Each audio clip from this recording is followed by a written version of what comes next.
We've had so many of these discussions at round tables, and sometimes it seems almost impossible. There's so many different dynamics at play. There's often vested interest holding things back. I do think the advertisers don't realise the power they have to change things for the better.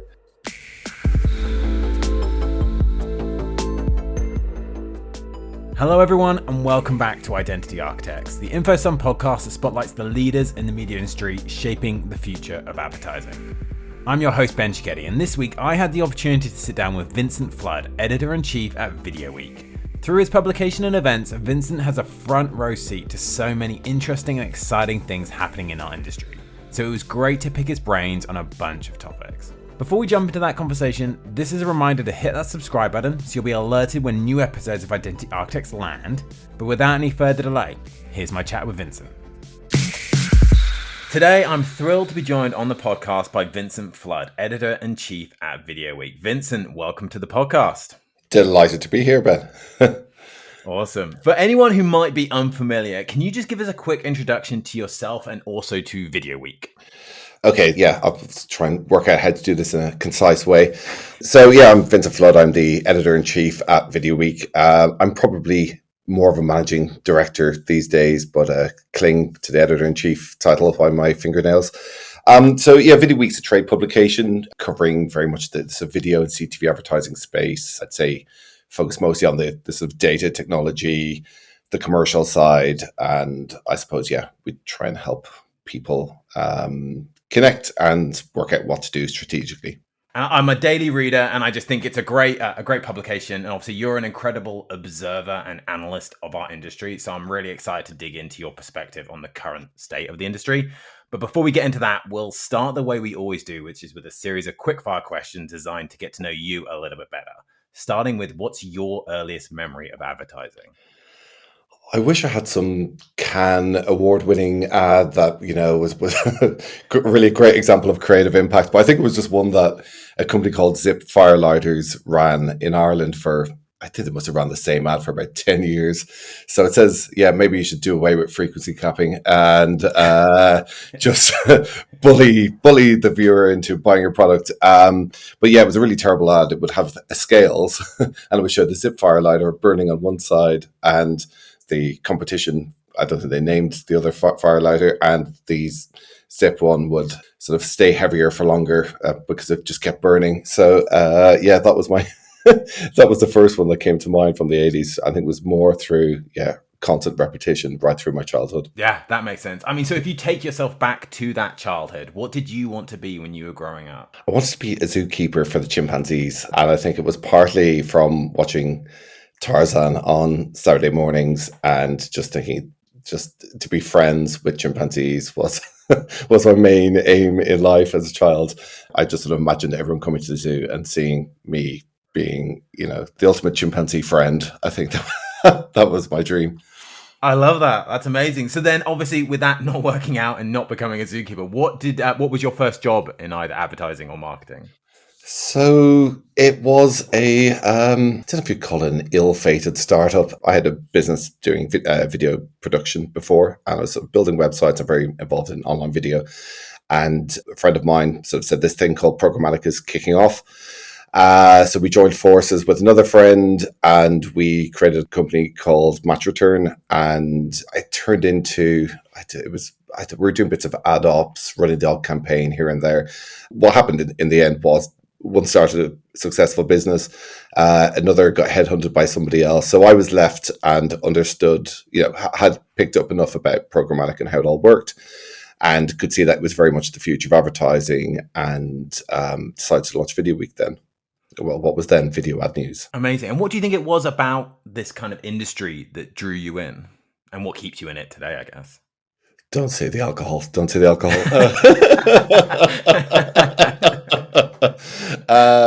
I mean, in all honesty, the social part of it was it was very interesting. I think, when I came into the industry, it was sort of 2010 and it was a very bleak economic environment. And then there were these people who were having these great parties and very excited about the future. And I think the complexity of the industry is very attractive in that it never gets old. It feels like an ongoing sort of Game of Thrones. We do something called Week in Review on VideoWeek, and each and every week it just blows my mind at how much has happened in just the space of a week. I think most industries would love to get that roundup as their annual highlights, and we get this every week. So I think it's a constant change and innovation, which is very useful for somebody like me who struggles with attention. I need constant stimulation, and I very much get it from the industry. Yeah, I mean, it's a constantly changing industry. And I mean, I think it can be a tough industry to stay on top of, and potentially a tough industry to kind of get started in. So what advice would you give to someone that's just starting out in their career in either media or advertising? If they're outside the industry seeking to get in, I think networking and just getting out there and speaking to people. I've witnessed it firsthand at events where, you'll have a student, and because they go up and approach people are far more generous, I think, if you can catch them, but in terms of giving you their time or their support. But I think if you can meet them in person, particularly, so I think events, if you can manage to get into an event or even approach an organizer for a free ticket, I think that's probably a good beachhead in. But I think a lot of people don't work in the industry, and they work in their little silo, and they do their job, and they don't really appreciate the wider context of what they're a part of. And I think that's a huge motivator for many of the most successful people in the industry, is that they understand the full value chain, the wider context that they're working in, and what their role is. And I think that sort of nourishes your appreciation of what you do on a daily basis. Whereas, I almost feel sorry for people who just go to work, do their tasks, go home, and maybe that's for them. But I feel like they're part of a very exciting, bigger picture that I think not everyone values. I feel like if you do understand it, it's a great driver. Yeah, I agree. I think that's great advice. And speaking of understanding it, it is an incredibly complex industry, and staying on top of it takes a lot. And thankfully, we have publications like VideoWeek that kind of help us stay on top of it. But how would you describe what you do within the media and advertising industry to, say, a 10-year-old? Oh God, I struggle with adults. I think most people, after my overview, most people will respond with, "Sorry, so you're making the ads?" So no, so I think I would say something like, "Okay, we provide a wide variety of online content to help people get a better understanding of technology or what's happening commercially in video and CTV advertising. Then we bring people together at events to learn and to connect with each other." I think that's probably the most concise overview, but I think they'd probably still say, "So you make the ads." Yeah, that's a great description for it. So a two-part question. Firstly, what keeps you up at night? And then what gets you up in the morning? What gets you motivated first thing in the morning? I think the thing that's driving me nuts is the polarization of society, and how we're just completely, it seems like the way every single issue is just falling into the culture war. And we don't seem to be able to talk about even the most simple of things, or even things that you deep down you suspect that people probably have a lot more of common ground in.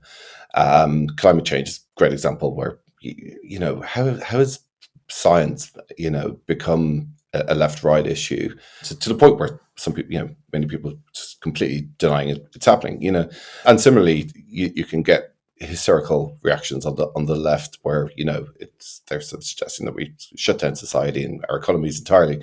So I feel like the polarization of society and that lack of a center ground, I probably do fall into the centrist dad category, but I think that sort of centrism has a bit of a bad rap, and as if it, when I think the aspiration really is that we should have a strong economy, but a fair economy, and I feel like who doesn't want that?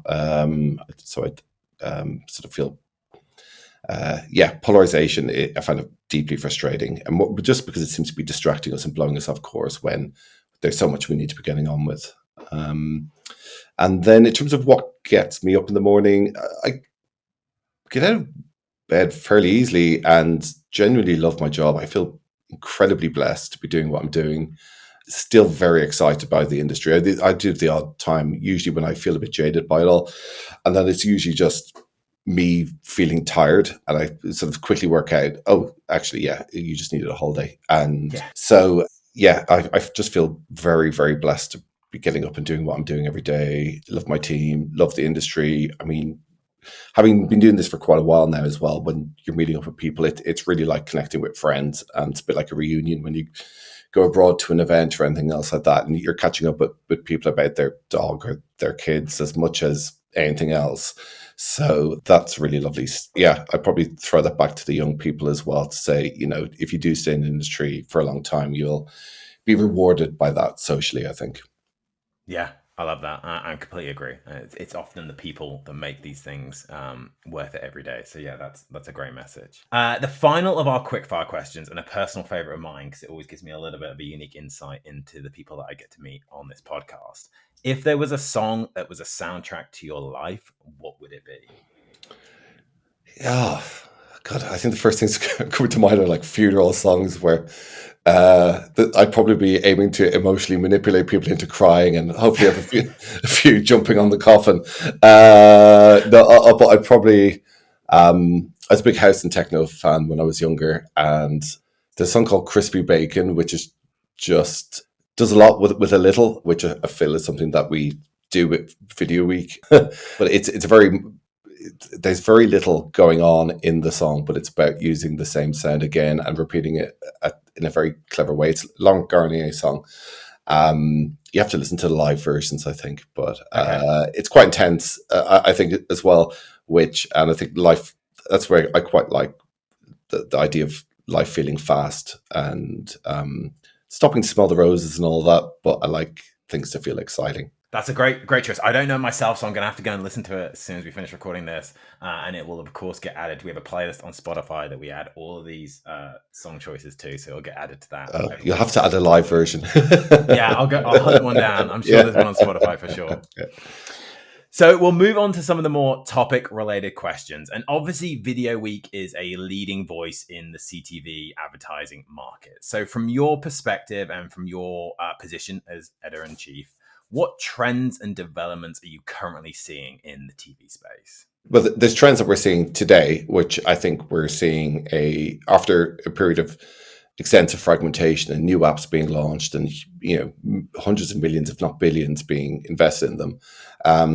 We're seeing people realizing they can't go it alone, and we're starting to see a bit of a rebundling. So it's quite interesting to see the likes of Freely in the UK, which is the UK public service broadcasters coming together to create a unified app. I'd like to see it on more platforms, but I feel like that's very interesting. You're seeing similar trends across Europe and in the US as well. So in one way, we're seeing a rebundling after extensive fragmentation. Then we're seeing the fast channels growing and creating additional fragmentation. And many people write off the fast channels, but I think what we're seeing, in the same way that many people wrote off Sky in the, when it was first launched, many what feel like a ridiculous channel to one person, that's somebody else's daily viewing, and I feel like they're not to be messed with. And I feel, increasingly we're going to see more and more fast services. There won't be room for everyone in the end, and there will be consolidation. But I think linear viewing is here to stay, and it's something I very much realized since having a child. The way we consume media is quite different, and having something that's just playing in the background is often quite nice. Or if my mum's around, it's ITV have ones with sort of quiz shows or something like that, and it's just on the background. It's light, and it can be left on for hours sometimes, and you might not be completely leaning into the experience, but it's I think there's definitely going to be more growth there. And it's basically linear TV or a form of it. I think there's still room for that type of viewing. I do, however, think that we're going to see huge fragmentation again. And I think that will be largely driven by generative AI, just bringing down the cost of producing high quality content. Whether that's, AI driven, in terms of the AI is almost just creating the content, or maybe giving you feedback based on your personal preferences to, maybe take you down a content path, or to create content that you're likely to be, likely to enjoy. But even if it's more creator driven using AI tools, I feel like it's going to reinvigorate a lot of the national broadcasters. I always reference RTE in Ireland when I talk about this, where when our RTE is strapped for cash, and maybe the use of funds by some of the top executives hasn't been ideal in the past. But when they do have the resources to do something, sometimes it might be in partnership with the BBC. You can see there's phenomenal talent in the country in terms of writing, in terms of acting, but they just simply don't have the resources to produce this stuff. So the likes of Netflix or Disney are probably often going to be obvious winners on the drama front. And I'm quite interested to see. I think it could be a bit of a leveler when it comes to content investment, and it'll be more about talent and harnessing, creating more local stories that maybe they can't afford to do today. So I think it's very exciting, but it's going to create a huge amount of fragmentation as this power is given to everybody, which I think is probably good news for ad tech. In all honesty, ad tech is largely a response to the internet's fragmentation and it just being so difficult to reach consumers across a hugely fragmented landscape. So I feel like generative AI. I mean, it's a very obvious answer, but I think it's going to be very interesting. I think it could strengthen the hands of the platforms if platforms become, by platforms I mean particularly social platforms, become the go-to destination to post your AI created content. There probably is an opportunity there for broadcasters and publishers to get in on the act now, but given their resources, I would be slightly skeptical. I hope they do. Harness it. They might have a much wider variety of niche content that is high quality, but is much cheaper to produce.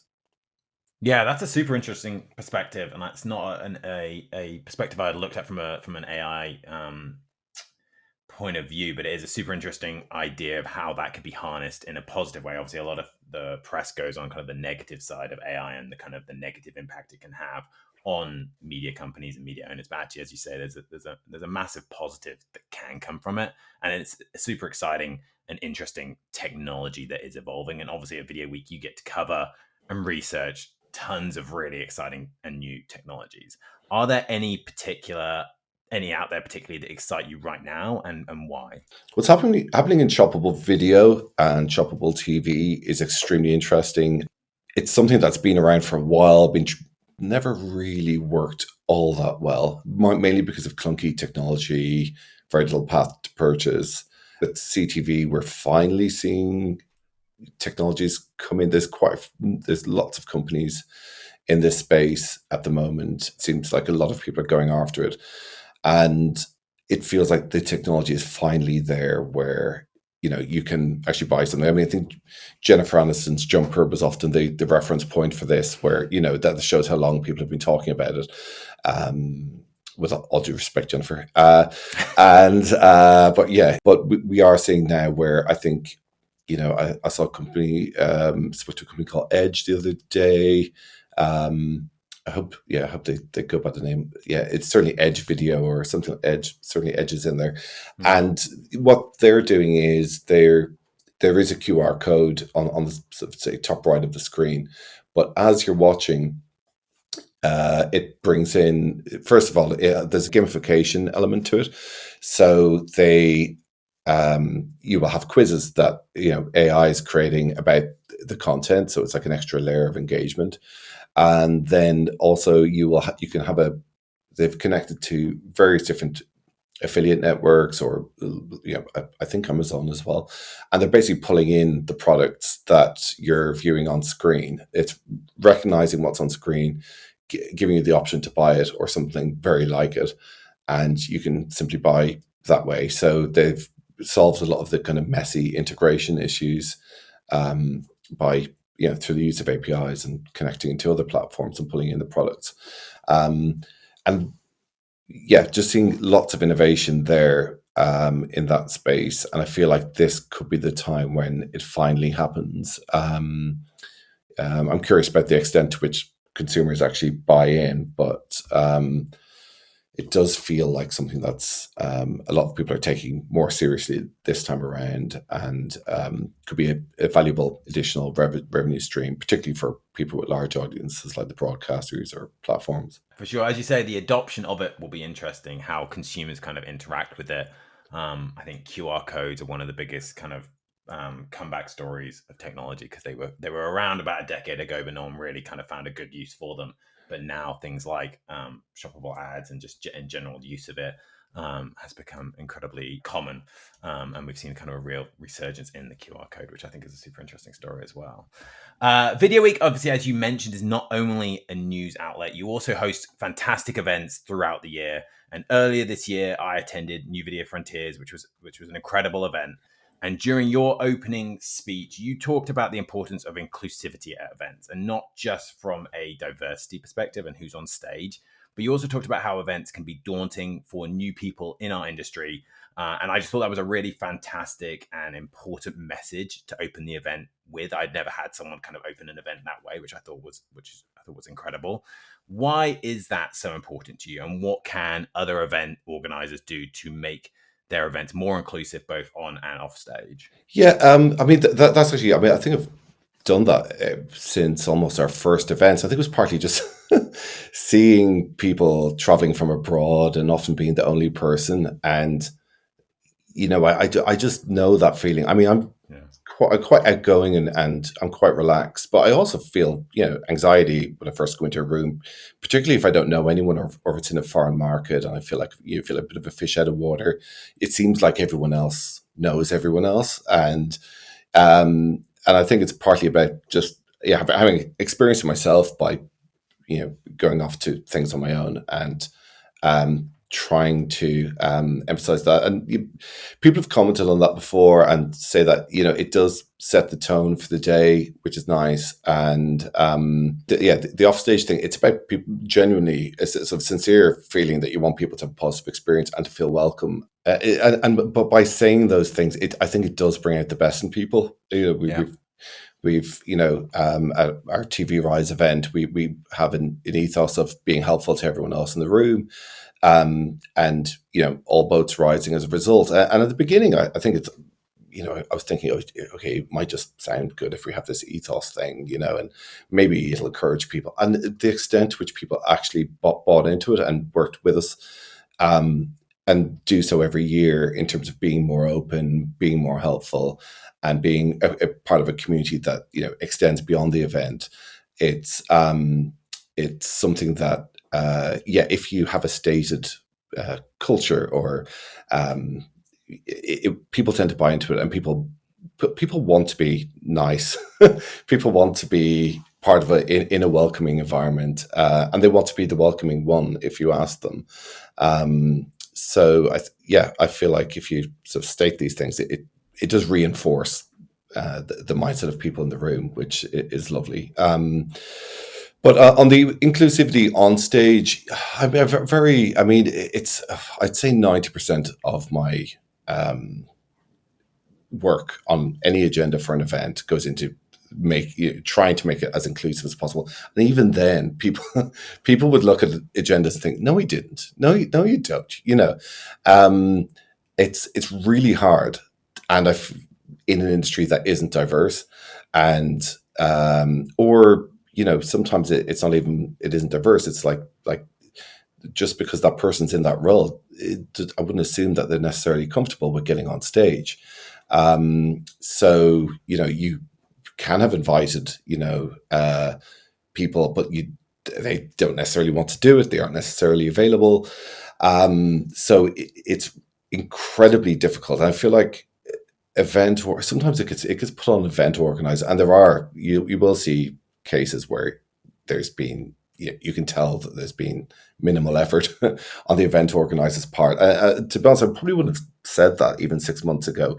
I think in the last 6 months, I am noticing that there seems to be a bit of a drifting back towards the sort of all male panels and things, which I hadn't really seen for a long time. And to the point where I was kind of thinking, well, that's seems to be we've kind of solved that, and you sort of see that people are drifting back a little bit, and but in yeah, I do feel that event organizers are kind of asked to put on this.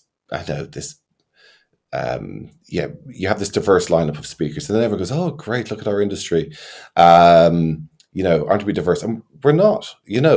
Any event organizer has to fight tooth and nail um, to have a diverse lineup, and I often feel culpable that we're masking what's actually happening in the industry, and that because if you look at the company demographics, and when you're trying to find, I would say black speakers particularly, it's really difficult to find people and to not just be going back to the same people, and I feel complicit almost in a cover up sometimes by you might have you'll have black representation is on stage, but there aren't even sometimes there's one or two black people in the audience who can be inspired by that person being on stage, which is great and certainly has value, but we're masking the fact that we're not really getting this right elsewhere.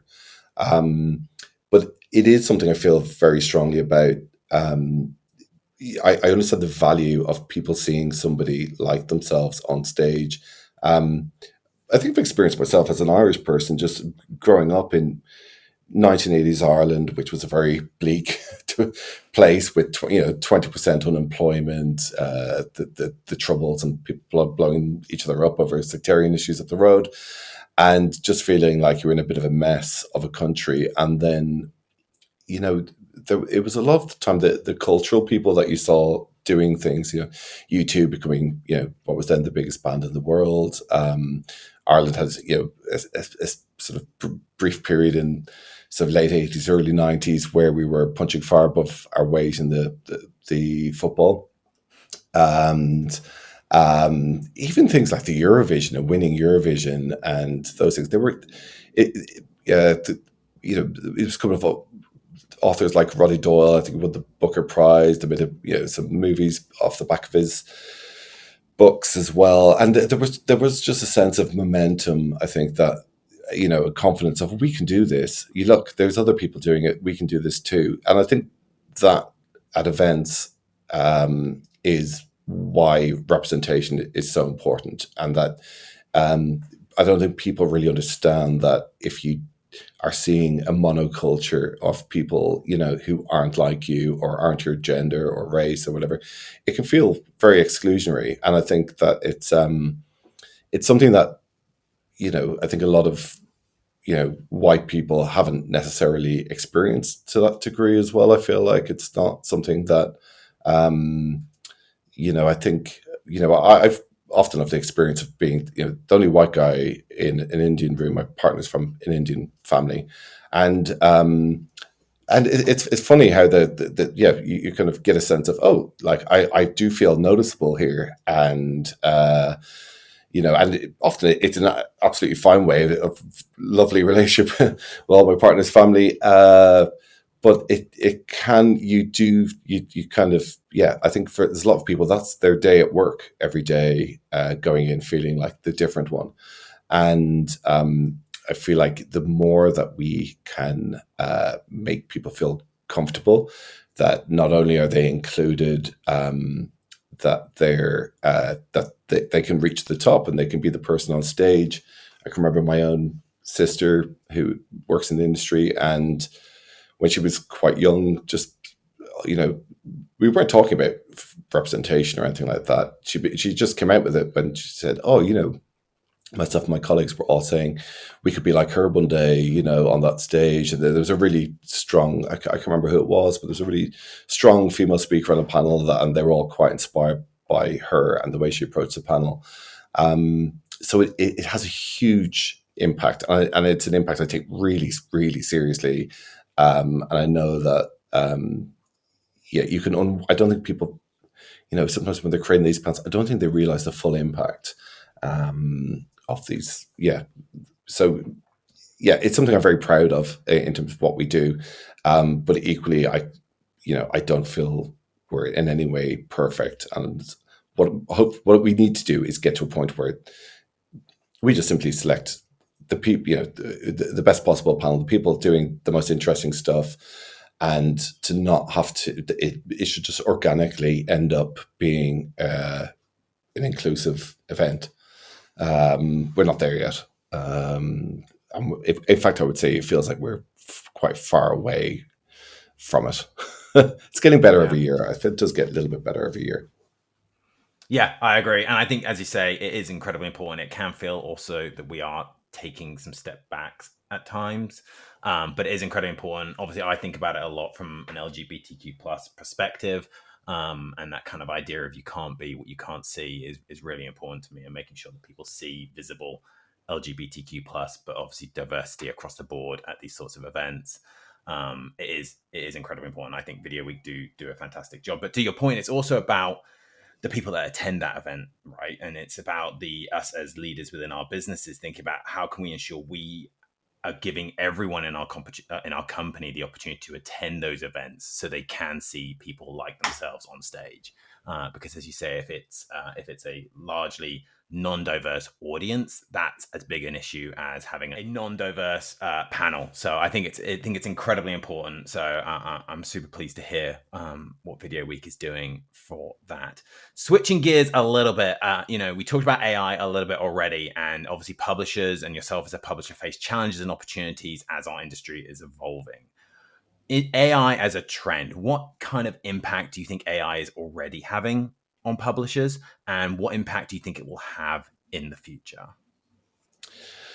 I mean, in terms of, I suppose, maybe let's talk about different types of publishers. So, your average news reporting, text on a website, we're bringing, news and insights or that kind of thing. I mean, I think there's potential for it to be quite exciting in one way, partly in terms of, I think some of the tools that Google have been launching, I think they're some of the ones they're trialing rather than I don't think it's actually out in the wild yet. But, from what I've heard, it's things like, you might select a tweet announced, by the local council, and it might, link to a press release or something like that. And what the AI might do is, sort of follow the link, ingest a story, create a story around it, give you a few variations of headlines, which, sounds like a nice thing from for that sort of press releasey type news, and also local news, where, a lot of things that happen locally are based around, council meetings or that type of thing, which has been massively underfunded for quite some time now.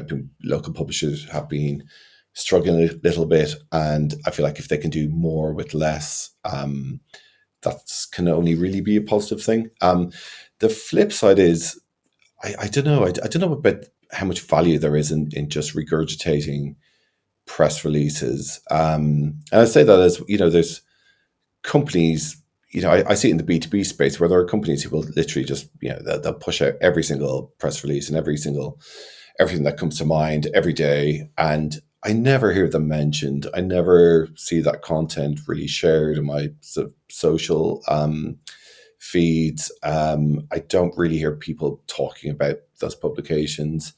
And I feel like you're kind of doing something that's commoditized, feels a bit low rent.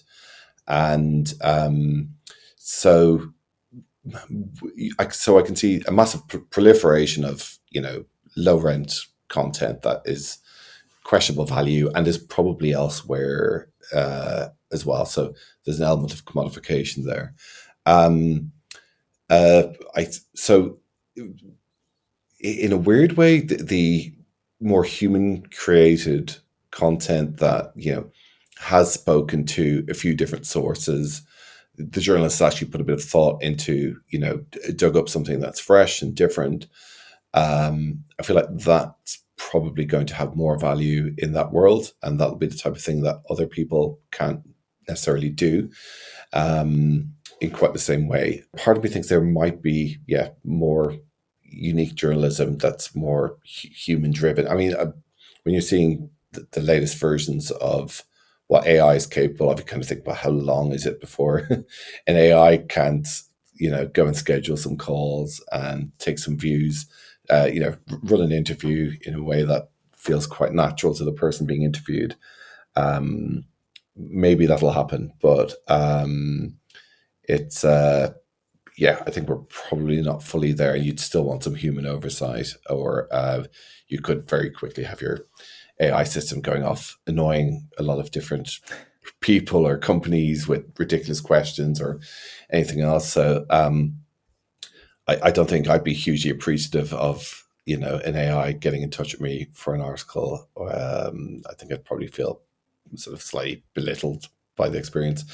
So I feel like the human touch is, probably going to be something that is, necessary to create stuff that's differentiated.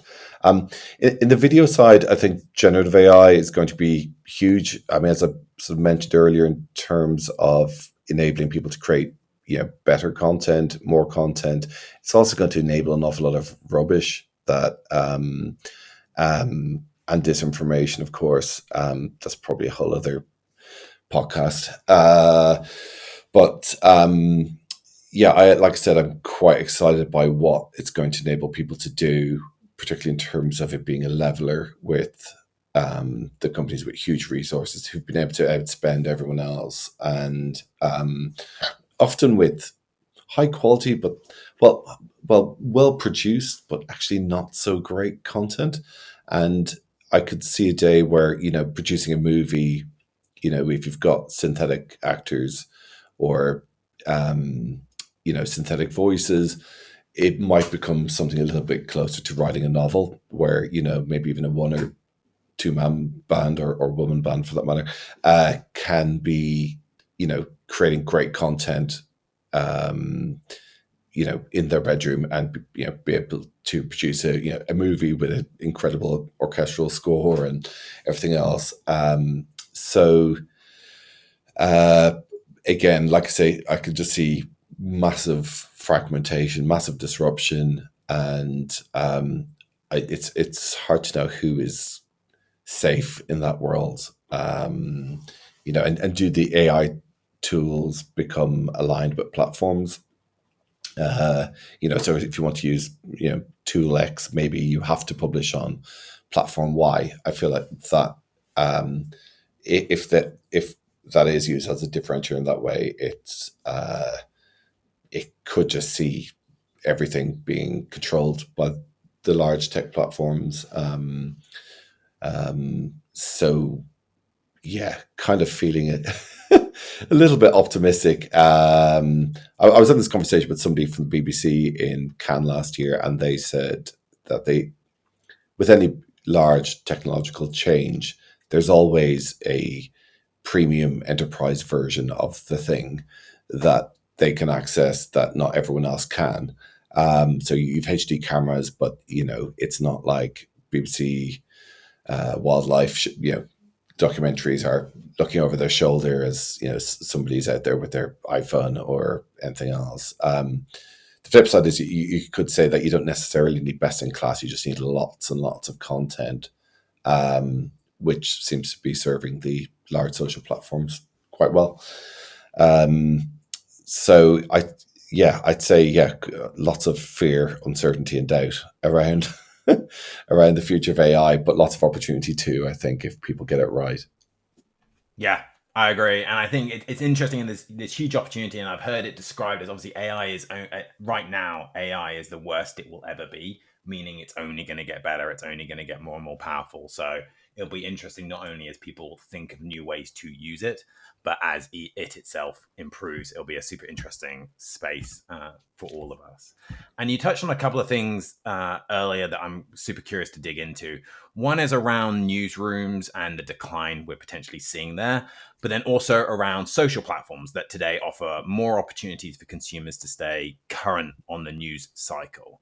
How is that affecting publishers? And I'll give you an example. I often catch breaking news from a TikToker called Dylan Page on TikTok before I've read it on traditional news outlets. So how do you deal with that dynamic, and what impact is that going to have on publishers? It's yeah.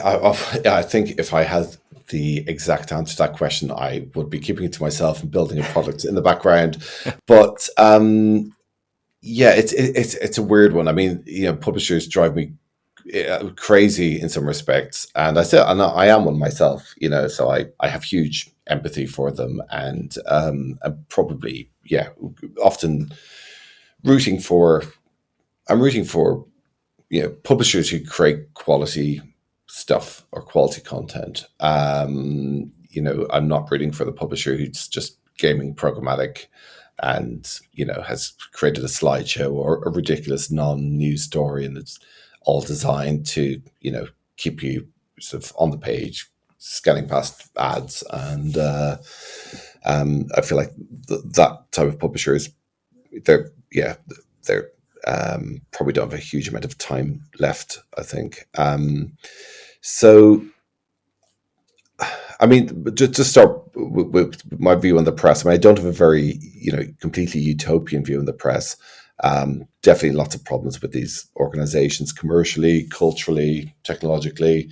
They've let the culture war bias, drift into news a lot of the time, where you're reading a news story and it's filled with very sort of bombastic language that you wouldn't see in a news story maybe 20 years ago. I mean, you might have seen it in some of the more tabloidy focused publications, or the ones who are quite open about their bias. But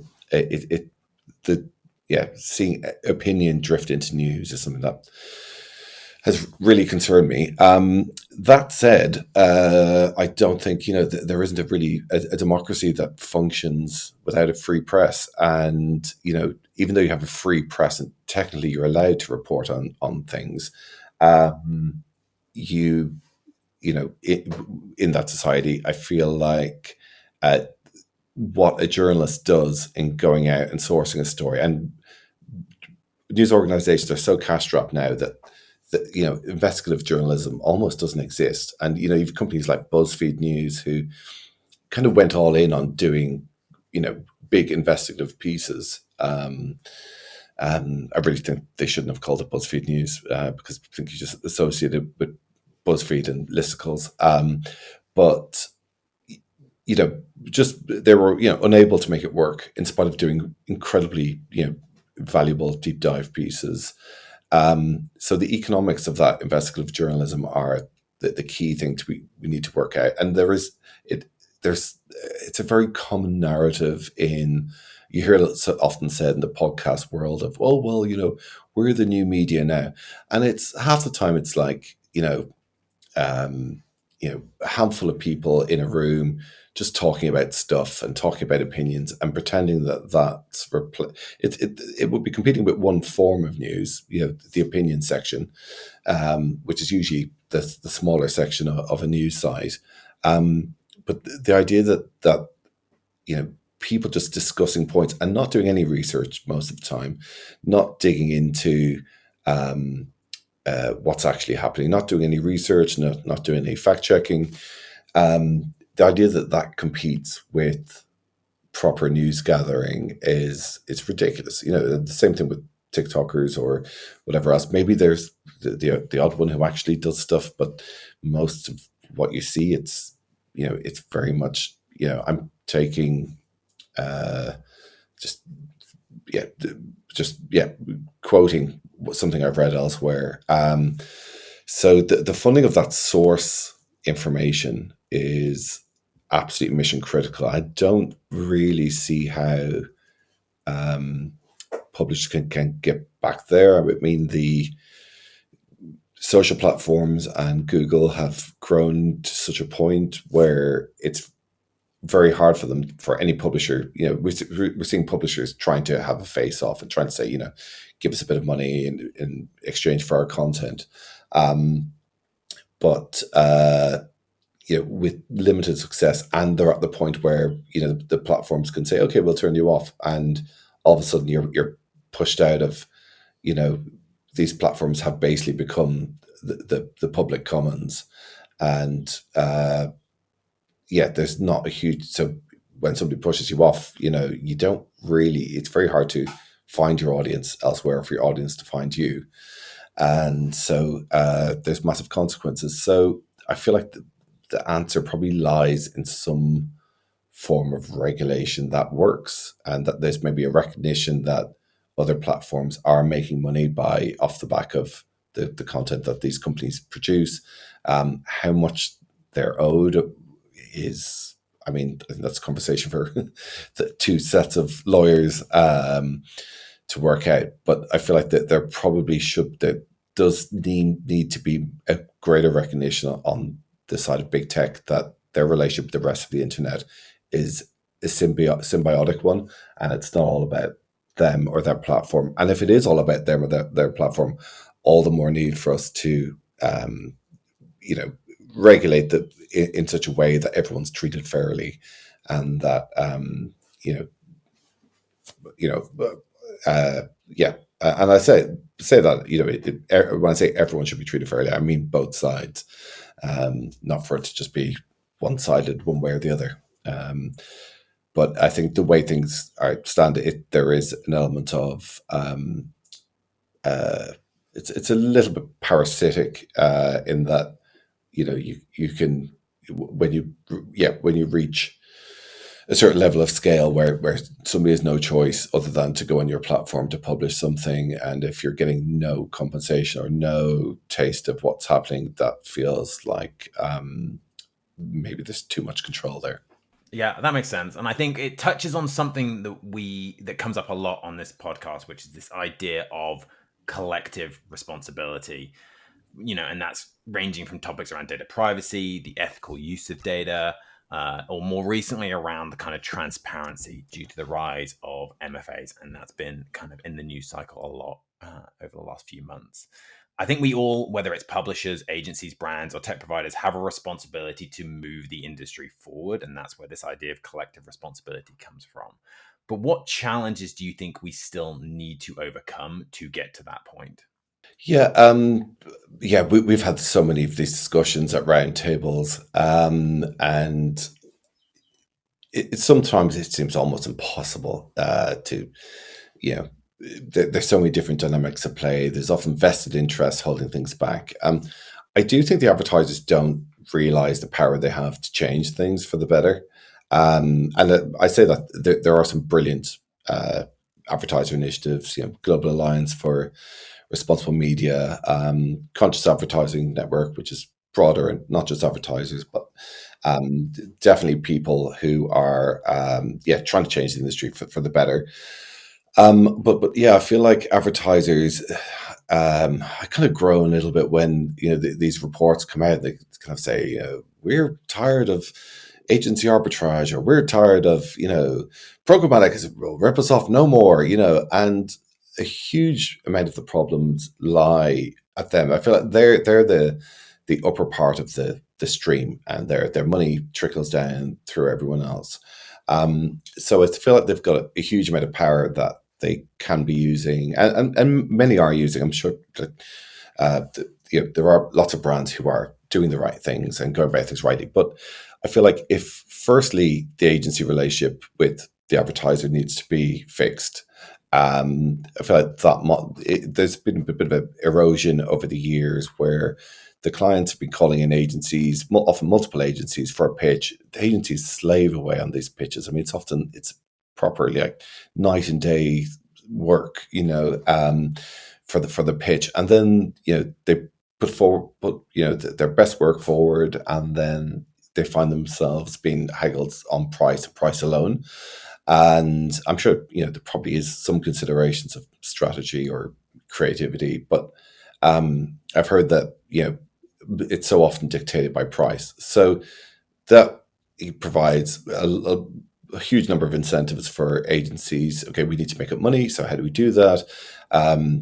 We create arbitrage products, which I feel I've nothing against in principle. I think if an advertiser is once provided the advertiser knows what they're buying, and often when I say they know what they're buying, they're often buying something knowing it's transparently untransparent, which I think if the buyer and seller are happy, I don't see why not. But essentially, they were largely created. I mean, they often get spoken about as in, oh, it was just agency greed, but I don't think it was. I think it was agencies trying to keep to compete on price, and by taking a little bit of margin elsewhere, we can compete on a price that we're offering the agency. The procurement team at the brand advertiser is happy because their bonuses are often dictated by how low they can dictate the price. So we have this huge number of perverse incentives that filter through right down through. I mean, many of the issues that you mentioned at the beginning, things like MFA or transparency, the ethical use of data privacy. Many of those issues are people just desperately trying to make a living and trying to compete. And if they don't do it, their competitors are. I feel like if we just fix that agency client relationship, which again I am hearing is happening with some companies, where there's just a very clear-cut, straightforward relationship and a respectful one, where you're not expecting to have some person in their 20s being paid peanuts and working 70 hours a week. A genuine, respectful partnership between the agency and the client. I feel like so many of the other problems could disappear and so much of the transparency could be given, but that all has a cost, and the advertisers are going to be the ones who have to pay for it ultimately, and if they do and they sort of renegotiate their relationship with their agency, I feel are willing to pay them a significant premium, but have very tight contracts on what they can and can't do. I feel like we'd be in a much, much better place. And I feel like that is unwittingly the advertisers are often creating a huge number of problems which come back to them. But ultimately they're the source of the problems and they don't even fully realize it. Yeah, that's a super interesting perspective. And as you say, it's kind of that idea that we all have a role to play and we can all influence how our industry works. So I think that's super interesting. Obviously, this podcast has been designed to speak to as many of those people as possible, to speak to the individuals who are pioneering new ways to use data to deliver those better and more thoughtful customer experiences. So when you look to people you admire in the industry, who would you nominate for me to interview on an upcoming episode? Let me see. You've got to do Kieran from ExchangeWire. Have you had Kieran on yet? We haven't. Kieran would be fantastic. Yeah. Yeah. Or First Party Capital, I should say. We wears both hats really. Yeah. But Kieran is never short of an interesting view, and is always has an interesting take on things. So it'll probably be Kieran, which looks like people call us Irish Mafia or something sometimes. Where I think Ronan Shields from VideoWeek gets put in that. There's certainly no mafia at work, but Kieran is never short of an interesting opinion. Awesome. Yeah, I will definitely reach out to him and try and get him on the pod. I think that'd be a really interesting conversation. Vincent, thank you so much for being on Identity Architects, but thank you so much for the work that you do at VideoWeek to spotlight all the incredible things that are happening in our industry and all the work you do at New Video Frontiers and all your events throughout the year. They're fantastic events to attend and highly recommend them to anyone that's listening to this. But thank you for being on the pod and thank you for giving us such incredible insight into the current industry landscape. My pleasure. Thanks so much for having me and for calling me incredible at the beginning. I'm very, very receptive to flattery. There you go. Appreciate it.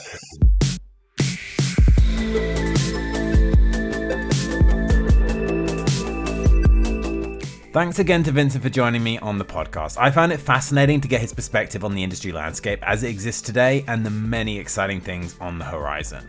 All that leaves me to do is to remind you to hit that subscribe button so you'll know when the next episode of Identity Architects lands. But until then, thanks for listening.